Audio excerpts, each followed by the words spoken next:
Hey there, Redder Rebels. Join me for my last video on newsletters. We're going to be talking about engagement and how to scrub your list.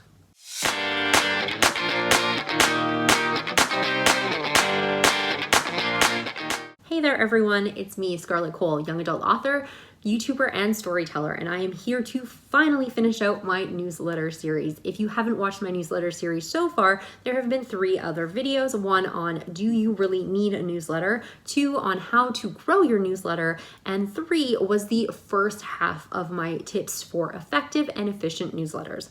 Last week in those tips, I talked about how to start strong with your newsletter and some tips on content and form of the newsletter itself. This week, we're going to be talking about engagement on your newsletter, as well as some tips on how to scrub or clean your newsletter. So if you're interested in that sort of stuff, stay tuned. However, if you are a subscriber, I do want to thank you so much for coming back. I love my subscribers who keep coming back and leaving me comments, and I just love to hear from you. And if you would like to be one of those people, make sure you're hitting the subscription bar and the notification bell below this video so they will let you know every time I put out new content.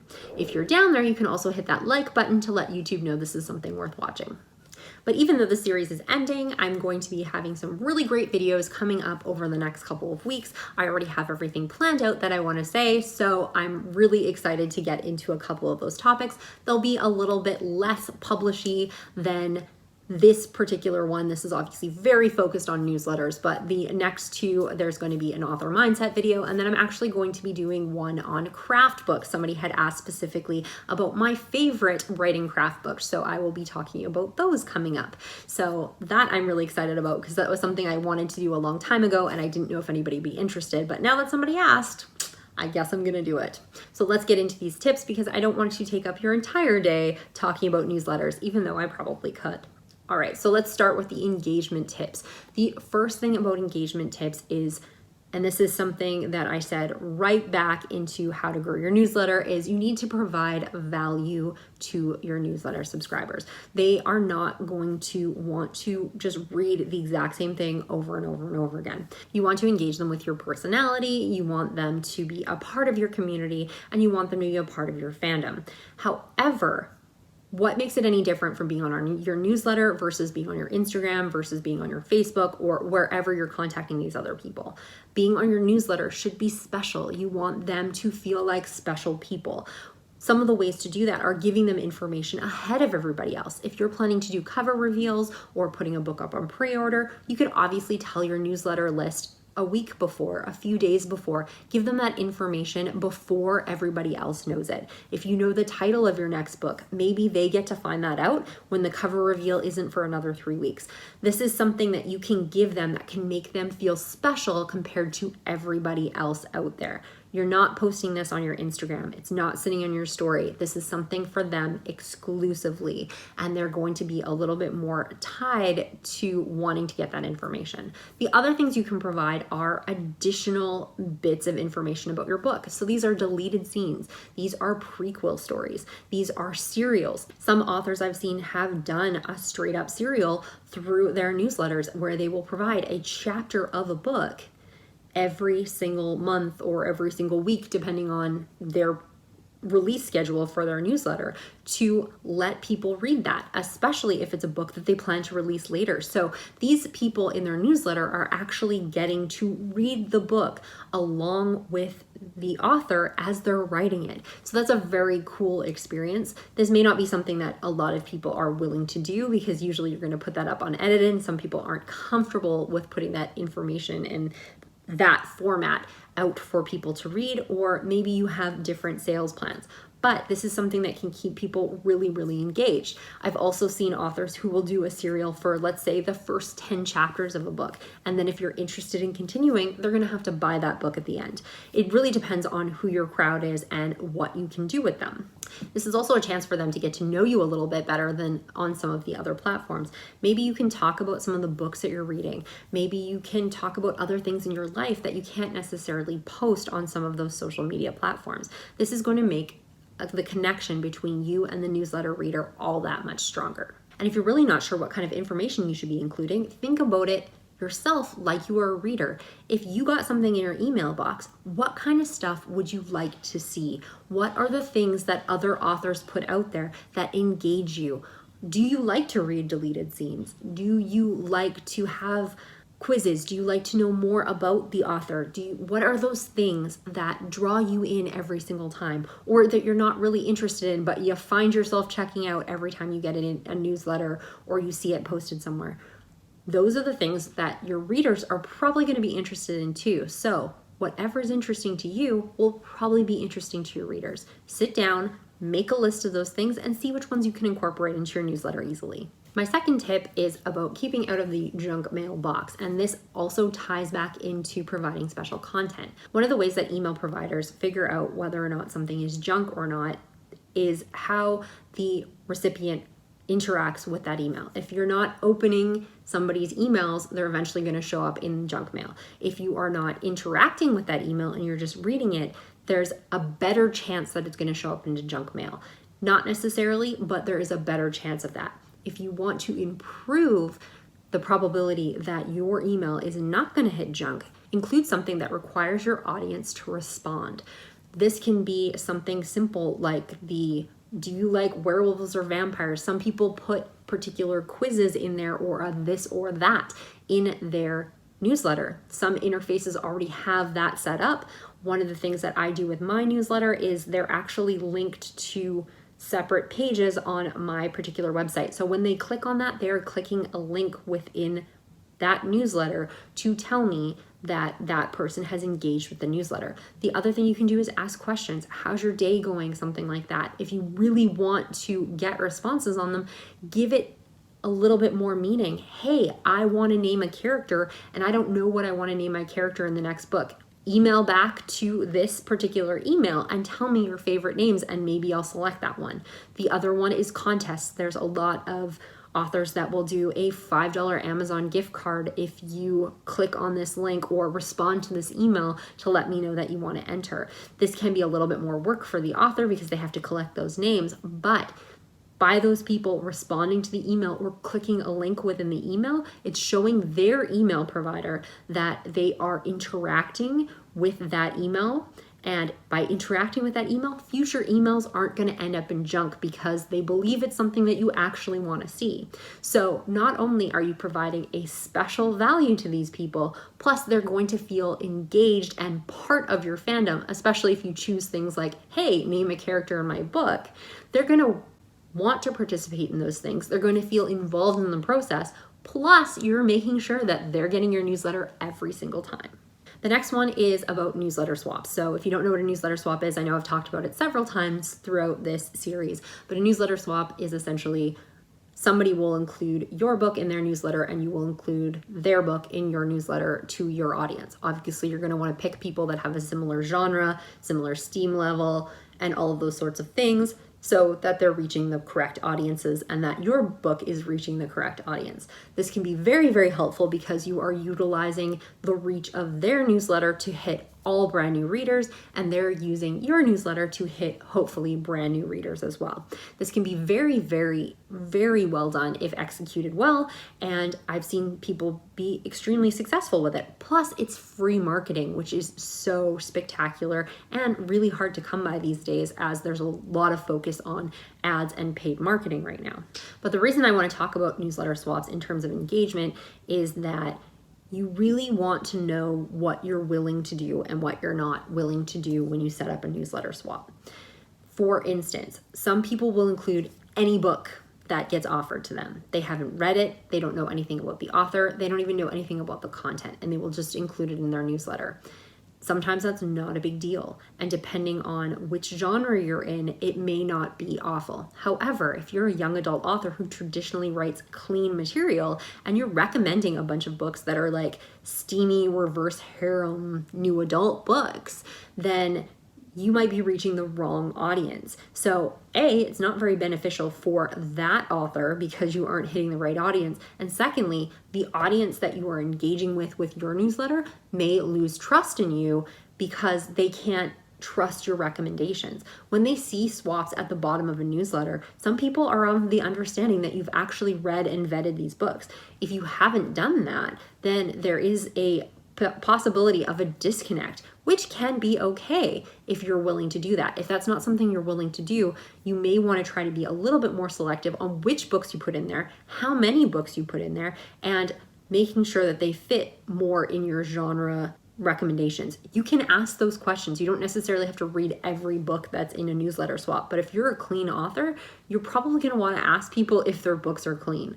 Maybe you are a steamy author. If you're recommending a bunch of sweet romance, that might not necessarily hit your audience either. So you can ask more leading questions when you're setting those things up, rather than just taking anybody who comes to your door. So make sure, in terms of engagement, that the books that you're recommending in your newsletter swaps make sense to your genre and make sense to your reader base. If they don't, it's not really providing a huge amount of value for you or the other author. An excellent tip on newsletter swaps too is that you can pump up a swap with an interview. One of the things, rather than just putting it at the bottom and saying, hey, this is the link for this book, one of the things I've done with some of other authors that I know of that makes sense in my genre is we will swap interviews. And it doesn't have to be very long. Sometimes it's like 5 things with Scarlett, or 5 things Scarlett wants to tell you about her brand new book. It provides content for your newsletter, which, depending on how quickly you're publishing and how much you have to say, can be wonderful, because it's going to add something different for your audience to see without you having to come up with it yourself. Plus, it allows you to get a little bit more in touch with that other reader base. If they have 3 books listed at the bottom of a newsletter, but you get that opportunity to talk about 5 things about that book or tell them a little bit more about yourself, then they might be more inclined to click on that book. So this is a great marketing tool for you. Plus, it provides content for your newsletter, and you can help build relationships with other authors. It's definitely a winning situation on all fronts if you can pull it off. However, you do have to be a little bit more direct and out there to deal one-on-one with those other authors and be able to pull that off. Some people aren't comfortable with that level of interaction. If you're not, obviously this isn't going to work for you. But if you can pull that off, it can be a lot more engaging for your audience and a lot more productive for you. Another option to keep people engaged who are not particularly engaged is to offer an alerts only option. So basically what this is when you have a newsletter, sometimes people really aren't interested in your content. They don't care how your day was. They don't care what you've been up to, but they really like your books. Or they just get a lot of email and they know they're not going to read it. So they would like to know when your next book comes out, but they don't want all that other stuff. So one of the things you can offer is this little alerts only option. And so basically what that is you let people sign up to just hear about when you have a book on sale, when a book comes out, or when a book comes up on pre-order. That's it. You have no filler, no extra stuff in there. They just get the information that they want. This seems kind of counterproductive to the whole let's get engagement on our newsletter concept, but there are some people who will not be engaged with your newsletter because it's just too much for them and their life circumstances. But if you can keep them on an alerts newsletter as opposed to your regular newsletter list, then there's a better chance that they'll at least be seeing your release schedule rather than just unsubscribing completely and then you've lost them forever. And there's also the possibility that they can re-sign up on your regular newsletter if their circumstances change or they become a bigger fan. So you still keep them hanging on without completely losing them. I keep this option in the bottom of all of my newsletters. I don't have a huge amount of people on my alerts only list, but when they sign up for alerts only, I make sure I take them off my regular newsletter list and I only send them out when it's absolutely necessary and I have just, sales, pre-orders, and brand new releases. And I haven't had anybody unsubscribe from the alerts only list, which is really positive. So this is definitely something you can try rather than losing subscribers altogether. Another way to engage your newsletter list is before they get onto your newsletter list. So when you start out with a newsletter, when somebody first signs up, a lot of places are going to offer you something called an automation. And what that is its initial email saying, hey, you signed up for this newsletter. This is what this newsletter has to offer, blah, blah, blah, blah, blah, blah, blah, blah. I'm sure you've seen these in your email box a ton of different times.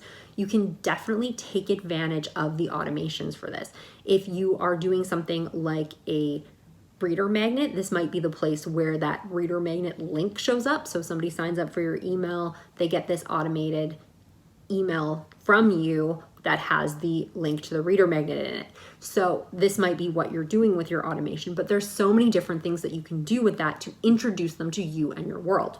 When people are on your regular newsletter list, you kind of work under the assumption that they already know something about your books or that they've been on there for a long period of time. If somebody is brand new, they may not know a lot about you. Using an automation gives you a chance to let them know about your books, let them know what you write, let them know about that first series you released 10 years ago that still sells really well, but a lot of people may not find on first glance if they're interested in your newer series. This gives you that opportunity to introduce yourself to them and to get them engaged with your newsletter before they start getting the regular information that everybody else is getting. One thing that you can do, and I've seen this requires a little bit more work and a little bit more managing, is that make sure that those people that are on your automation don't go onto your regular newsletter list until they're finished their automations. So if there's 3 emails that you send as part of your automation sequence, make sure that they're getting all of those emails before they roll onto your regular newsletter list. By the time they roll onto your newsletter list, then they know more about you. They're going to be more engaged in the things that you have to say, and they're going to be up to date. If they come straight onto your newsletter list as, "Hi, I'm Scarlett, I write books," boom, and they really don't know what's going on, it may be a little bit harder to catch up, especially if you have something like a serial or something going on. So this is a way to introduce them to you and your books before you put them in with the regular population. And a pro tip on this one is that you can customize your automations depending on where this person has signed up. If you're doing a builder, for instance, one of the things I said with builders is to try to pick ones that are really genre specific. So if you were being very specific to that, maybe your automations are going to be focused on the books and series that most relate to that builder. And you're going to be able to say, "Hey, I know you signed up through X builder, which means you probably like this kind of stuff. This is what I have. I have free books in this area. I have this short story deleted scene. I have all of these things that you should be interested in because of you are interested in this and this and this." It is a great way to snag somebody who's already kind of interested into totally being devoted to your newsletter. This is also really helpful if you do write a couple of different genres or a couple of different variants on a genre. So if you have people coming in for angel books and you have a lot of angel books, you might want to push those a little bit more in your automations than maybe your witch books. And that can be for a different automation when you do that. It does definitely take up more work, but it is a better way to keep people engaged in your newsletter. One of the things that I have seen, however, which is the coolest one, was an author actually took your name and mail merged it into a book that they had written, and they would send you a chapter every single day with you as the main character. This was a romance novel, so it kind of made sense, and it was a little easier to just assume that most of the readers were going to be female in this particular case, so that can get a little tricky with gender, but they just assumed that, you were going to be female, and they mail merged your name into the chapters of this book. And then every day you would get a chapter of this book and you would be the main character, which is really cool. You could also do this without putting in the main character name and just sending a chapter up to however many chapters you want to send out to get them engaged with the book. This was a really, really cool thing that I liked. However, it also taught me one thing about automations, and that is you don't want them to be too long. It's gonna bog down your reader. I loved getting a chapter every day for this book, but after a while, it got to be too much. I wasn't being able to read them every single day, and they just started loading up in my email box. So unfortunately, I never got to them, and I ended up deleting some of them because I never actually got all the way through all of those chapters. So when you are considering doing automations, it's great that you can really lead them into your newsletter, but make sure that you aren't dragging this on way too long or sending them way too often, because people are just going to get disengaged with your extra enthusiasm.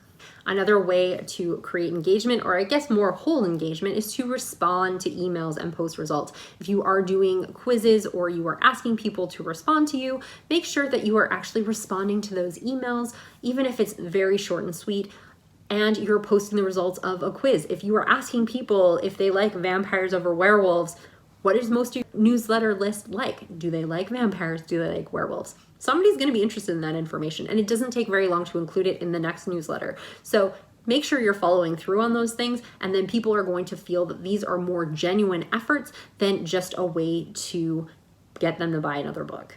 Another thing about increasing engagement, if you can't keep up with your newsletters, just to pay somebody.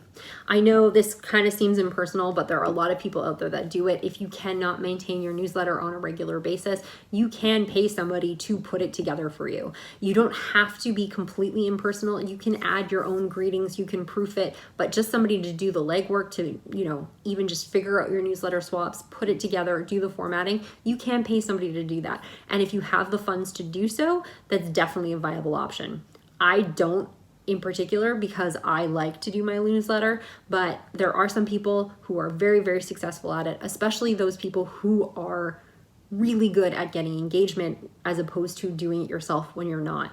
However, if you are going to pay somebody, make sure you're vetting them properly. See other newsletters that they're sending out to people.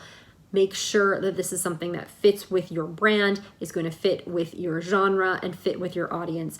Also, get some statistics from them. How is their engagement on those newsletters that they have been working with? And pay attention to your own statistics. If you are allowing somebody to do this work for you, how is it impacting your newsletter list? Is it growing? Is it staying stagnant? Is it decreasing? If those things are happening, maybe it's time to go back to doing your own thing or finding someone else. And the final thing about engagement isn't necessarily a tip, it's more of just a caution. In terms of engagement on your newsletter, a lot of that is going to relate to retention, not necessarily growth. People typically don't sign up for your newsletter because they saw your newsletter. They signed up for it through a builder, through your reader magnet, through reading one of your books, through word of mouth, through you talking to them at a convention. Once you get them on the newsletter, engagement is about keeping them on your newsletter. It's not about getting new people. I hear a lot of people who get really, really frustrated because they're like, I have great engagement on my newsletter. Why can't I grow it? Growing your newsletter is not the same as having an engaging newsletter, because if they aren't on your newsletter, they don't know that yet. So growing your newsletter is very, very different and should be treated as a different process than creating engagement on your newsletter. So know that, understand that, and don't expect, because you have an engaging newsletter, that it's just going to be bringing people in droves, because it's not going to happen typically. And speaking of people who aren't engaged, let's talk about ways to clean or scrub your list. I talked about this in my growth video, that you do need to be aware that there are going to be people who are not going to be engaged on your newsletter list. They're going to have signed up for a contest, they weren't really interested in your stuff, or things have changed, they don't want email anymore, or they've just fallen out of love with your books, they found other authors, whatever the reason happens to be. But there comes a time where you do want to remove people from your newsletter list. It's especially going to be important when you start paying for subscribers, because the bigger that your list is, the more you're going to have to pay for your subscribers, and you don't want somebody who's basically going to be dead weight on your list, who isn't reading your newsletters, who isn't buying your books, and who isn't engaging at all. This is just a waste of money for you. So you're going to want to cull or scrub or clean your list periodically. And what that's going to do is it's going to get rid of all of those people who really aren't providing any value on your list. It's probably going to feel awful, because in a lot of times, sometimes you could be reducing your list by half. And depending on how big your list is, that can be a lot of people, and that can be terrifying. But if they aren't providing you any value, leaving them there isn't doing you any favors.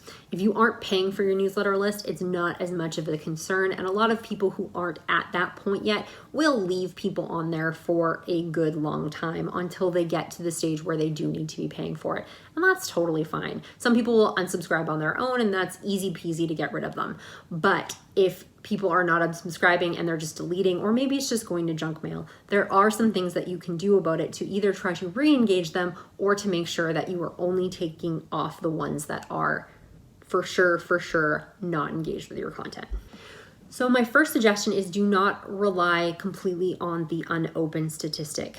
Just because it says somebody hasn't opened your emails doesn't necessarily mean they haven't opened your emails. There's some email systems on computers where you can read an email where it doesn't show opened, and it's not going to report that open statistic back to your mail provider. If you delete all of those people and it's somebody who has religiously been reading your emails, then you could be taking somebody off that is actually an engaged subscriber, and then all of a sudden they're just gone.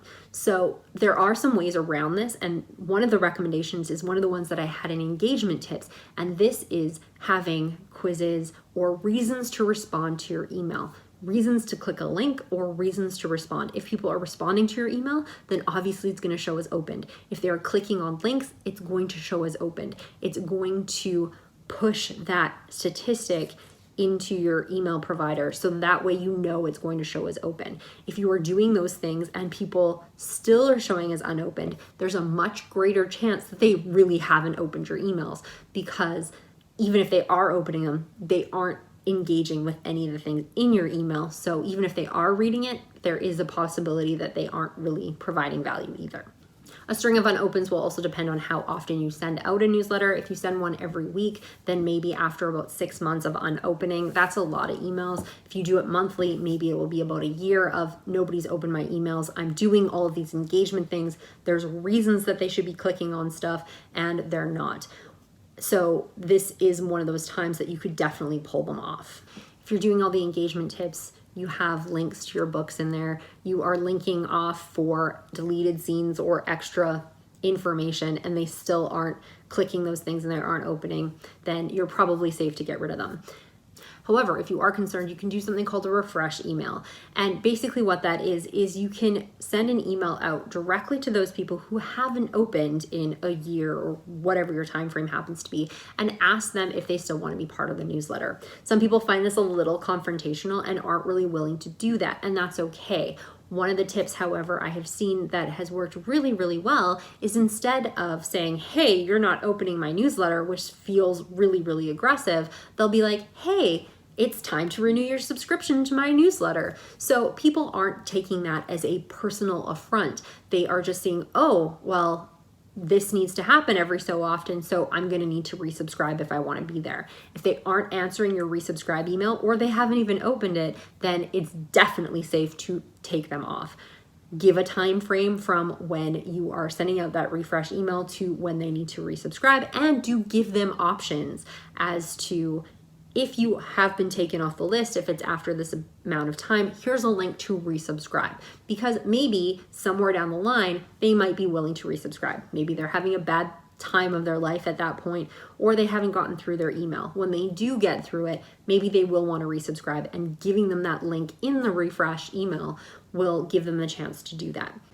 Most of the time you aren't going to get anybody back, but you might as well do your due diligence in case there are a few people who happen to slip through the cracks. And my next tip on scrubbing your email list is to not let people on your email list that aren't interested in the first place. So we talked about automations back in the engagement tips, and one of the things that you can do, and I kind of mentioned it already, is not put people on your regular newsletter if they aren't interested in your automation. So let's say you send out 4 automation emails, 3 automation emails, whatever, and they haven't opened any of them. If you have opportunities in there to click, you're offering a free book, you're offering any sort of thing in there that would give them engagement to actually click on something or respond to something, and it's still showing unopened after your 3 or 4 automation emails, don't put them on your newsletter list in the first place. Cut them off right there, and then you don't have to worry about it. Plus, they wouldn't have been getting your newsletter on a regular basis, so if for any particular reason they stop getting it, they might just think it's an error as opposed to you actively taking them off your list. So this can be a way of keeping some of those people that are, freebie seekers or just out for a free read or something like that, to keep them off your newsletter list in the first place, which means you don't have to scrub them off later because they aren't going to be taking up space from somebody who actually wants to hear from you. And my last tip, I've mentioned this before, but it is really, really important to note that you just need to be okay with the fact that not everybody wants to be on your email list, or they did at some point and now they don't. People change over time, their needs change over time, their wants change over time, and most of the time it's not personal. If you send out an email and all of a sudden all these people are unsubscribing, maybe you need to look at what particular content you sent out to them. But generally, the slow peter out of people just unsubscribing is a reality of the world and not you. You have to be okay with the fact that not everybody who signs up is going to want to stay there, and that it's okay to get rid of people. It's not going to be the end of the world. And if they come off your newsletter by accident, they can always sign back up again. It's very rare that you would ever hear of anybody complaining that they were taken off a newsletter list. It's really easy to re-sign back up, especially if you're leaving your newsletter list link everywhere, like I recommended in my first video. So really, do not take it personal. Do not take it to heart. It's just something that comes with the game. And if you are going to be running a newsletter, people are going to unsubscribe, and that's okay. Okay, so that's everything I have to say about newsletters, and that's a lot of stuff. So if you haven't had a chance to see all of my newsletter videos, make sure you are checking them out. I will create a special little playlist of just the newsletter videos. If that's something you guys want to see, you can just watch from front to back, or if you ever need to come back and reference any of these videos, they will be in a special spot as well.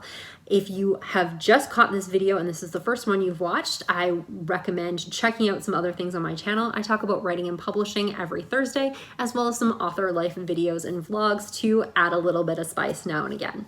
Thank you so much for watching. And if you haven't subscribed, make sure you're hitting that subscription bar and the notification bell, and you can hit that like button to let YouTube know this is something worth watching while you're down there.